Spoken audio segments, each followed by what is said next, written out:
అమ్మేసే కార్యక్రమం చేస్తా ఉన్నారు. ఇంకో పక్కన మీ కోడలు మీ తాలూకా వాళ్ళందరూ వచ్చి ప్రైవేట్ హాస్పిటల్ రిబ్బన్ కటింగ్లు చేస్తా ఉన్నారు. ఒక పక్కనేమో గవర్నమెంట్ హాస్పిటల్లో పేదవాళ్ళు చచ్చిపోతా ఉన్నారు. ఇది పరిస్థితి ఆంధ్రప్రదేశ్ రాష్ట్రంలో. ఒక్కసారి ఇప్పటికైనా బుద్ధి తెచ్చుకుని ఏదైతే మేము డిమాండ్ చేస్తా ఉన్నామో ఈ తల్లికి ఈ పాప పేరు మీద ఫిక్స్డ్ డిపాజిట్ వేయండి ₹1,00,00,000.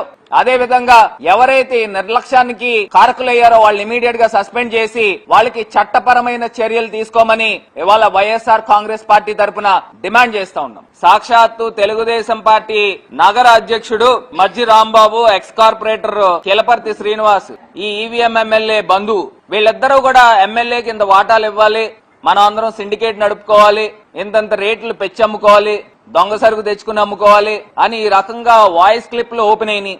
ఇప్పుడు దాకా మీ తెలుగుదేశం పార్టీ నగర అధ్యక్షుడిని సస్పెండ్ చేయాల ఇన్వాల్వ్ అయినందుకు. ఆ కిలపర్తి శ్రీనివాస్ 1,40,000 ప్రతి షాపు వాడు డబ్బులు ఇవ్వాలి అని చెప్పి ఎమ్మెల్యే మామూలు ఇవ్వాలని అతను మాట్లాడాడు.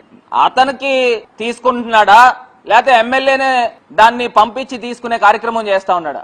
కోటిలింగాల దేవస్థానానికి సంబంధించిన చైర్మన్, మాజీ కార్పొరేటర్, ఈయన పేరు కొయ్యల రమణ అనే వ్యక్తి ప్యాకాట్ ఆడిస్తా ఉన్నాడు. ఆంధ్రప్రదేశ్ లో ఉన్న హిందువులకి, భారతదేశంలో ఉన్న హిందువులకి, ఈ బీజేపీ పార్టీ వాళ్ళకు కూడా చెప్తా ఉన్నా, కోటిలింగాల దేవస్థానం అంటే దక్షిణ కాశీ. ఏమండి, దక్షిణ కాశీ సాక్షాత్తు పరమశివుడు వచ్చి కోటి లింగాలు ప్రతిష్ఠ చేశారనే ఒక నానుడు ఉంది. అలాంటి పవిత్రమైన దేవాలయానికి ఈ ప్రబుద్ధుడిని చైర్మన్ కింద వేశారు.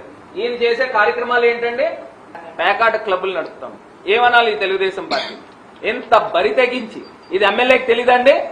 రాష్ట్ర ముఖ్యమంత్రి ఈ పేకాట క్లబ్బులు నడిపే కోట్లింగాల చైర్మన్, చెప్పుకోవడానికి సిగ్గు అనిపిస్తా ఉంది. ఈవీఎం ఎమ్మెల్యే ఈ చైర్మన్, పేకాట క్లబ్బులు నడిపే చైర్మన్. ఈ రకమైన పరిస్థితులు,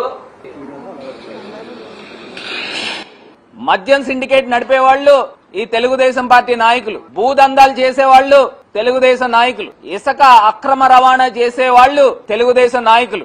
ఇప్పుడు రెడ్ హ్యాండెడ్ గా ఇక్కడ ఆ కొయ్యల రమణ అనే వ్యక్తి డైరెక్ట్ గా దొరికాడు. ఇప్పుడు మీరు ఏం యాక్షన్ తీసుకుంటారో ఇవాళ ఆంధ్రప్రదేశ్ ప్రజలందరూ కూడా ఎదురు చూస్తా ఉన్నారు. అరెస్టులు చేస్తారా?